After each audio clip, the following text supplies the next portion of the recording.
Bonjour, vous écoutez Modeste Schwartz, les post-occidentaux parlent aux post-occidentaux. Avec cet épisode qui portera le numéro 21, je reprends après quelques semaines de pause,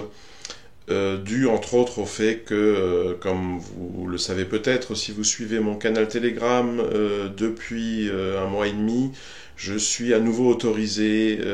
à me rendre en Roumanie, ce qui n'avait pas été le cas pendant 5 ans, du fait d'une décision administrative. Et donc après un séjour de retrouvailles avec la Roumanie, je reprends cette série Entendu à Budapest, mais dans un format quelque peu renouvelé, qui sera désormais le format de ces podcasts. À savoir que désormais, en description de ces vidéos YouTube, vous ne trouverez plus qu'un seul lien, en général, qui sera un lien vers mon blog, qui est un blog Substack, étant donné qu'à l'avenir, sinon toutes, mais en tout cas la plupart, à la plupart de ces vidéos correspondra une publication, un post sur le dit blog Substack. Donc le blog Substack, le Substack de Modeste Schwartz, dont vous trouverez l'adresse sous la forme d'un lien vers l'une des publications en description de la présente vidéo. Alors pourquoi Substack ? Eh bien, outre un certain confort d'utilisation, il faut le dire, c'est assez bien fait, parce que Substack autorise les abonnements payants. Alors, mon Substack à moi, mon blog contient aussi bien des contenus gratuits, accessibles à tout internaute, que des contenus au moins partiellement payants, donc où une partie du texte est placée derrière ce qu'on appelle un paywall. En l'occurrence, les articles correspondant à ces vidéos de la série Entendu à Budapest seront en général payants. Ce qui permettra à ceux des auditeurs qui apprécient l'expertise que je partage ici, de contribuer à son financement, ce que YouTube, étant donné les seuils de monétisation, ne permet pas vraiment dans le cas de contenus comme les présents contenus, c'est-à-dire qui ne motivent pas forcément un public extrêmement massif. Donc YouTube, c'est bien pour les recettes de cuisine, pour les conseils en cosmétique, pour un certain type de journalisme, pardonnez l'expression, putaclic, mais pour relayer l'expertise des spécialistes magyarophones de tel ou tel domaine, par exemple géopolitique, non, YouTube, quand on veut financer à minima son activité, c'est pas l'idéal. Accessoirement, l'un des avantages de ce nouveau format, c'est qu'il y aura presque toujours une synthèse écrite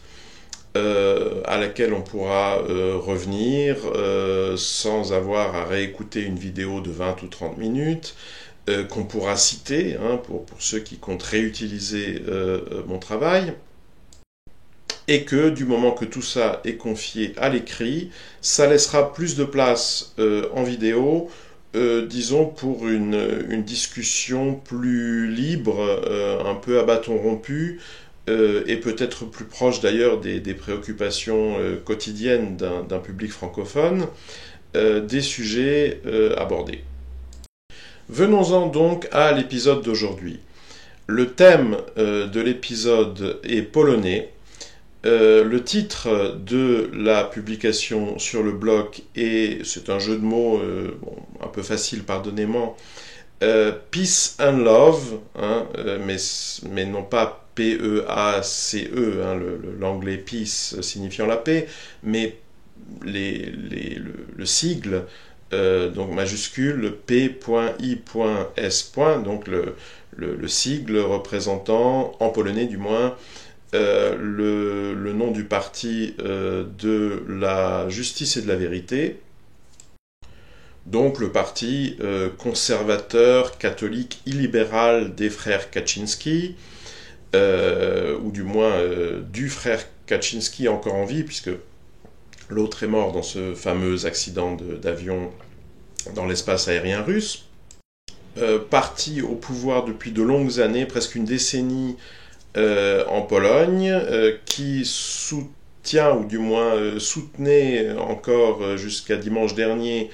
en fait continue à soutenir, mais il n'a plus la majorité, donc il va y avoir un nouveau gouvernement, et donc le PiS soutenait le gouvernement de Mateusz Morawiecki,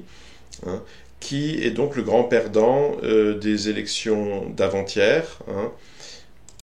puisque bien que son parti soit encore arrivé à la première place dans l'ordre des résultats électoraux,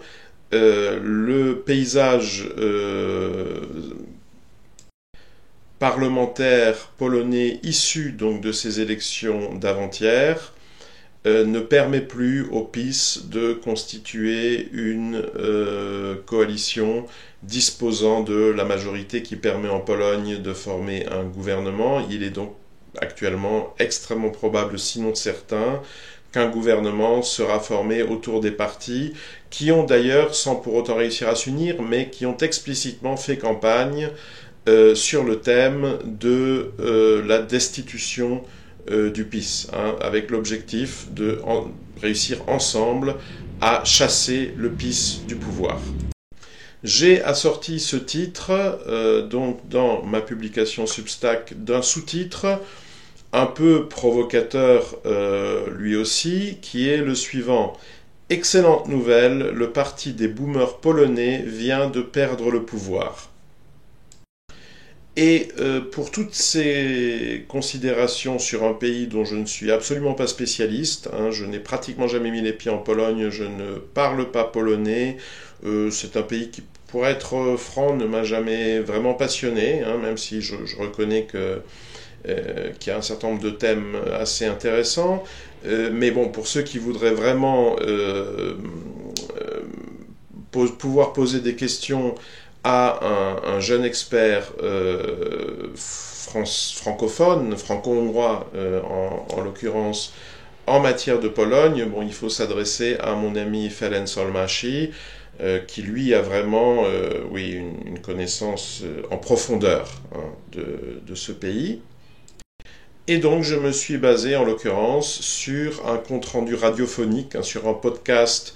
de l'expert hongrois du monde post-soviétique que j'ai déjà présenté dans cette série, Gabor Stier. Alors Gabor Stier n'est pas non plus un polonologue, un spécialiste de la Pologne à titre de, disons, de spécialité dominante, hein, ça n'est pas son cœur de métier, mais c'est tout de même un commentateur, un analyste et un commentateur particulièrement bien informé en l'occurrence, pour diverses raisons d'ailleurs, hein, l'une étant que c'est un spécialiste du monde post-soviétique et du monde russe, qui évidemment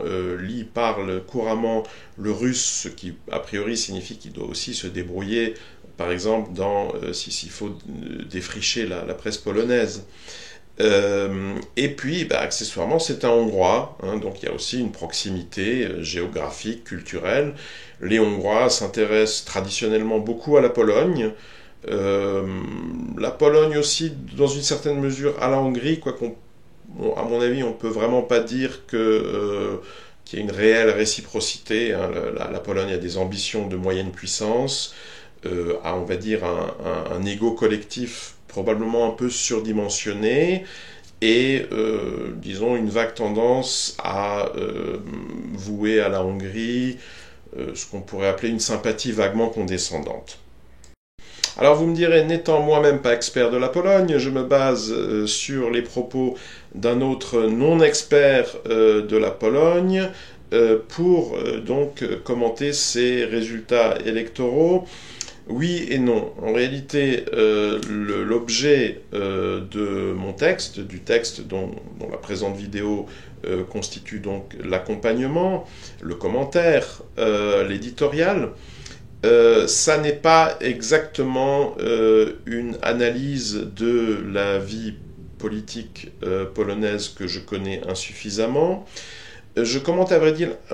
un seul aspect de la situation tel que l'a reflété donc, en langue hongroise le compte-rendu de Gábor Stier, et cet aspect, c'est l'aspect politico-démographique. Alors en gros, sans déflorer totalement le sujet, je laisse ceux que ça intéresse découvrir le texte sur le Substack de Modeste Schwartz, mais le fond de l'affaire, c'est qu'il est assez clair que, en gros, le PiS a conservé une fidélité nettement majoritaire d'un électorat clairement situé au-dessus de 50 ans, alors que tous les partis d'opposition, du moins de son opposition de centre-gauche et de gauche, ont fait le plein dans disons la moitié opposée de la pyramide des âges, donc chez les moins de 50 ans en Pologne. Ce constat d'ailleurs s'étend même aux petits partis, enfin en croissance assez rapide, cela dit, puisqu'il n'existait pas il y a encore, je crois, 2-3 ans à vérifier. Donc le parti Konfederacja, qui lui se situe à la droite du PiS, mais qui a en commun avec l'opposition de centre-gauche au PiS d'avoir lui aussi un électorat nettement plus jeune que celui du PiS. Alors encore une fois, je vous laisse découvrir sur le blog, donc en suivant le lien qui sera dans la description de cette vidéo, ce que j'ai à dire de cette situation politico-démographique, c'est-à-dire d'une part que le PiS, tout en restant le premier parti de Pologne, mais a perdu ses élections, et que d'une certaine manière, à travers le PiS, c'est ce qu'on pourrait appeler les boomers polonais qui ont perdu ces élections. Alors, pourquoi appeler boomers des gens dont certains ont, disons, 55 ans, vous me direz, mais ça ne correspond pas, quand les gens qu'on appelle en France ou en Europe de l'Ouest, en général, boomers, non, à l'heure actuelle, ils ont plutôt 70 ans que 55. Alors j'explique aussi dans ce texte pourquoi l'analogie, disons, de ce que j'appelle les classes d'âge politiques entre Europe occidentale, ce qu'on devrait de nos jours d'ailleurs appeler l'Europe post-capitaliste, et Europe post-communiste, ou a fortiori post-soviétique, ça c'est encore plus à l'Est, n'est pas une équivalence, disons, mécanique, où ce ne sont pas les âges biologiques qui se correspondent, pour des raisons que j'expose dans le texte que vous découvrirez donc sur le blog. Alors disons maintenant simplement un mot, parce que ça j'ai pas pris le temps de le faire à l'écrit, donc c'est aussi un peu le rôle de ces vidéos, ça permet aussi de compléter un peu le propos. Disons un mot des raisons pour lesquelles j'ai non seulement personnellement trouvé ces informations intéressantes, mais j'ai aussi considéré qu'il serait utile de les partager avec un public francophone. Je trouve en effet, encore une fois sans m'être jamais rendu en Pologne, je ferais d'ailleurs mieux de dire que je découvre à cette occasion, en effet, une ressemblance assez troublante entre les paysages politiques actuels de la France et de la Pologne. En effet, les deux principaux partis, donc dominants, et ce depuis un bon bout de temps, la vie politique polonaise, avec des scores électoraux d'ailleurs assez proches de leurs équivalents français. Donc c'est d'une part le PiS qui vient de perdre ses élections, encore une fois tout en restant le premier parti de Pologne, le PiS donc des Kaczynski, Morawiecki, etc., conservateurs catholiques, et le parti de Donald Tusk, hein, j'utilise à dessein la prononciation allemande qui, il me semble, est aussi en usage en Pologne, et non cette prononciation anglaise ridicule de Tusk qui domine dans les médias français, parce que ce sont des ignares. Hein. Et le parti de Donald Tusk, eh ben, finalement, c'est quand même mutatis mutandis, hein, on est en Europe post-communiste, mais ça ressemble comme deux gouttes d'eau à Renaissance en France. On va dire un Renaissance qui aurait réussi, parachever sa fusion avec des républicains qui,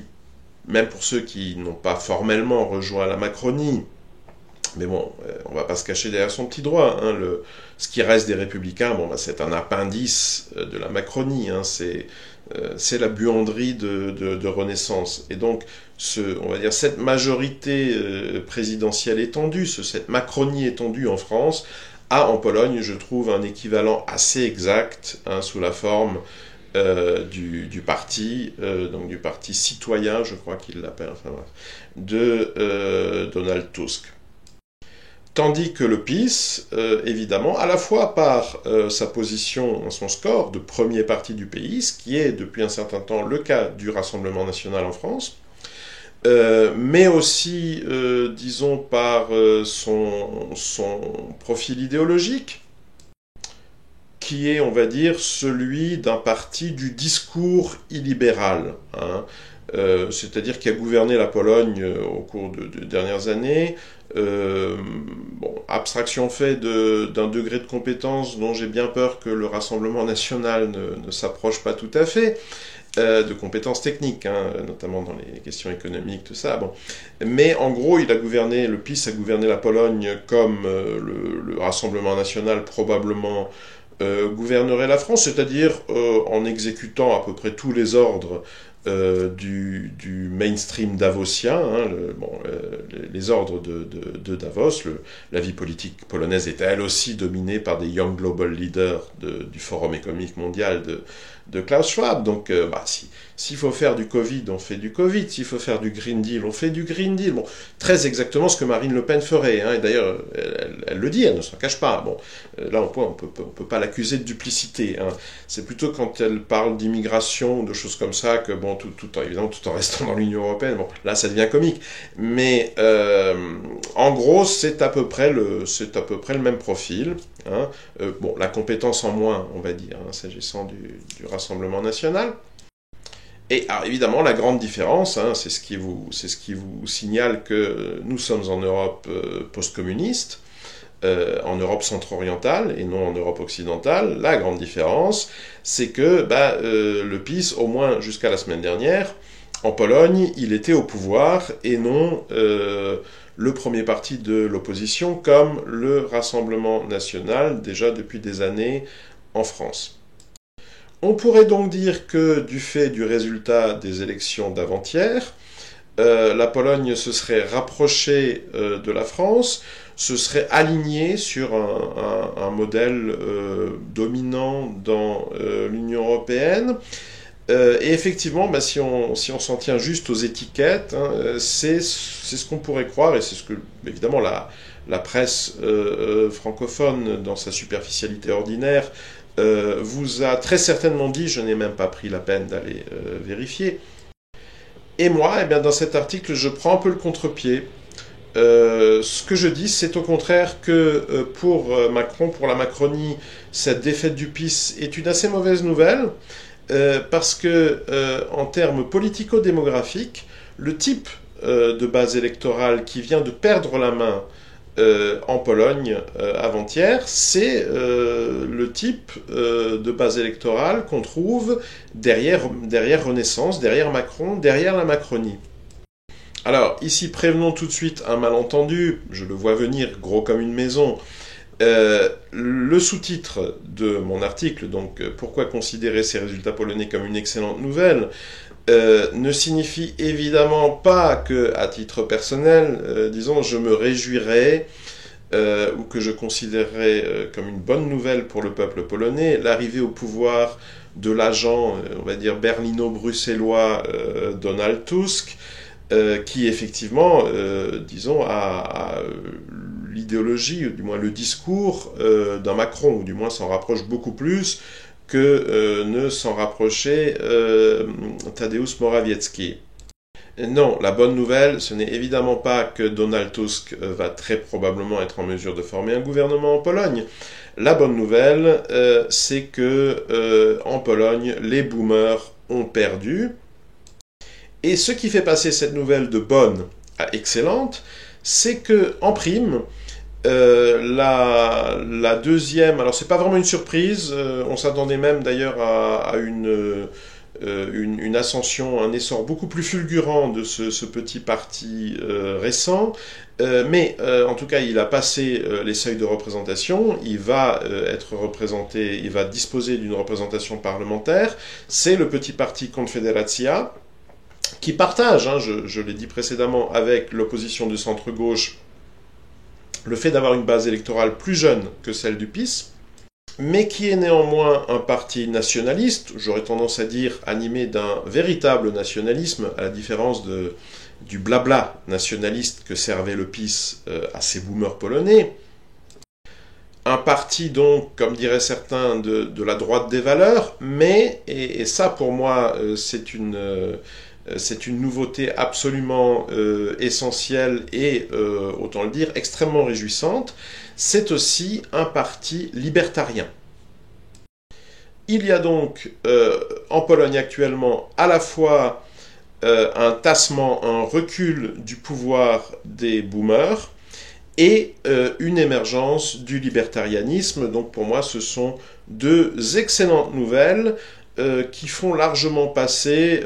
la pilule au demeurant amer, oui, il faut bien le reconnaître, de l'arrivée au pouvoir d'une figure comme celle du truculent Donald Tusk.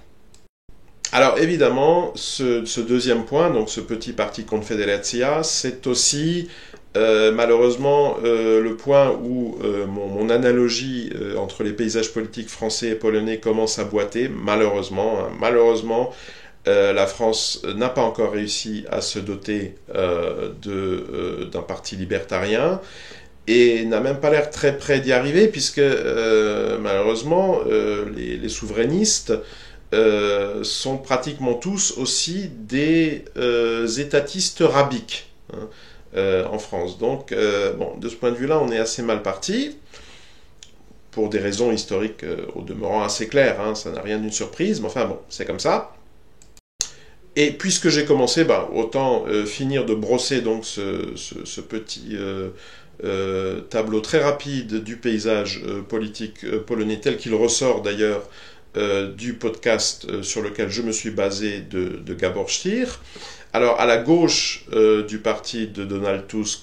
on va trouver, là en revanche l'analogie reprend ses droits, on va trouver quelque chose qui ressemble comme deux gouttes d'eau à la NUPES, où il y a encore de vagues souvenirs de communisme ouvriériste. Bon, enfin, c'est vraiment pas très marqué. Souvenons-nous que les vrais ouvriéristes en Pologne, ils étaient nationalistes. C'était l'époque de Solidarność. Bon. Donc, à l'extrême gauche, vous avez un parti rose, ou arc-en-ciel, ou un truc comme ça. Le parti de la femme blanche, que les grandes villes polonaises ont déjà réussi à produire en quantité industrielle. Si vous ne me croyez pas, allez vérifier sur Instagram, Tinder, etc. Elle est là, avec son faire-valoir habituel, l'homme soja polonais, lui aussi déjà parfaitement produit et commercialisé en quantité industrielle, et dont finalement, dans une variante un peu grise, comme ça, un peu technocrate cravaté, mais dont Tadeusz Morawiecki est d'ailleurs finalement une sorte de représentant. Exactement comme en France, Emmanuel Macron est finalement, d'un point de vue, à titre individuel et d'un point de vue culturel, un homme plus proche, disons, des milieux d'Europe Écologie Les Verts, voyez, du Parti Socialiste, que de sa base électorale, c'est-à-dire de l'EHPAD macronien, qu'il réussit néanmoins à charmer, alors qu'il ne lui ressemble pas. Je dirais, c'est le talent aussi de ce personnage. Et pour finir, et là ça va exactement comme dans le cas de Confederacia, ça va de nouveau un peu perturber plutôt l'analogie, signalant encore une troisième force centrale, hein, le plus petit des partis centraux, et d'ailleurs tout à fait émergent, du paysage polonais, qui est un parti intitulé Troisième Voie. Alors ça, c'est un motif récurrent, nous explique Stier, de la vie politique polonaise, qui a de très longue date eu cette tendance à se bipolariser, hein, mais avec aussi toujours épisodiquement l'apparition d'une troisième force. En gros, quand les Polonais ont l'impression que les ténors de cette vie politique bipartisane se sont trop installés justement dans le confort que permet souvent une situation, un bipartisme, et qu'il faut donner un petit coup de pied dans le jeu, dans la termitière, qu'il faut les amener à se bouger un peu, et dans ce cas-là, il y a une émergence, nous précise-t-il, souvent éphémère, hein, d'une troisième force, qui va avoir un côté plus libéral, hein. Et ça, effectivement, c'est encore une spécificité qu'on ne va pas retrouver en France. Les gens qui formellement pourraient avoir ce statut en France, ce sont les centristes du MoDem, ce sont les gens de Bayrou. Enfin bon, il est bien évident qu'ils n'ont de libéral que le nom, hein, et qu'en réalité, comme je l'ai d'ailleurs fait remarquer dans une brève récente, le cœur,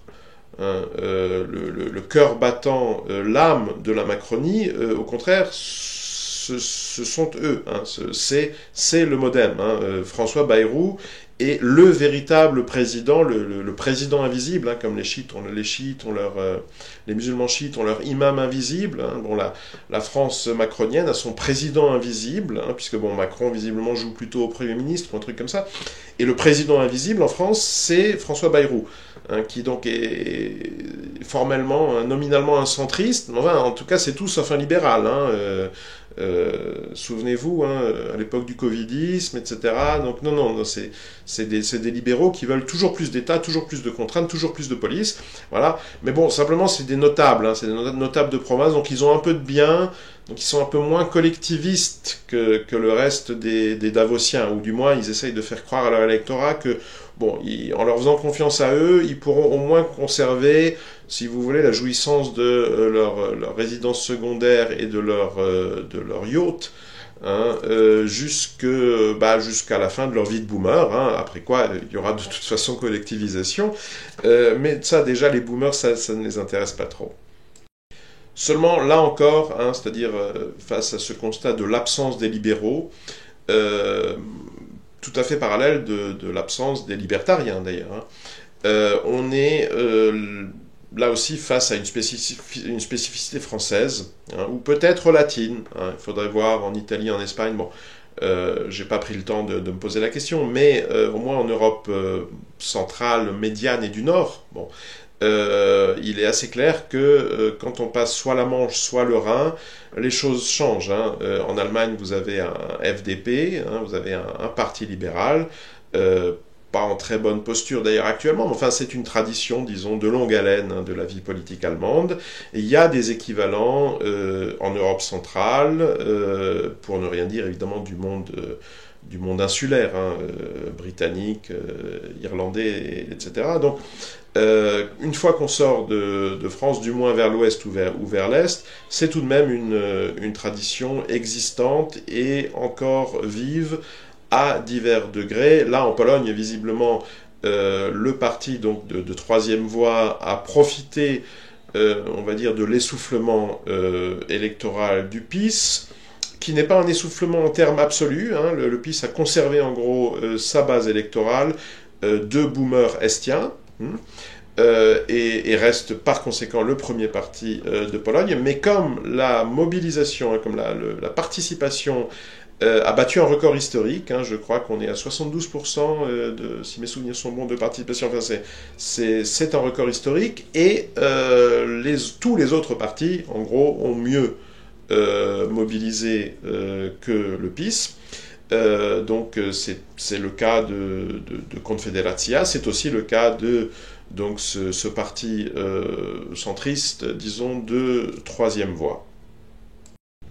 Voilà, je vous laisse donc découvrir sur le Substack de Modeste Schwartz ce que j'avais plus précisément à dire de ces résultats polonais. Et en attendant vos réactions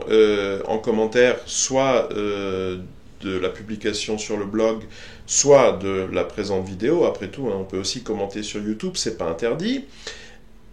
Circulez, il n'y a rien à voir.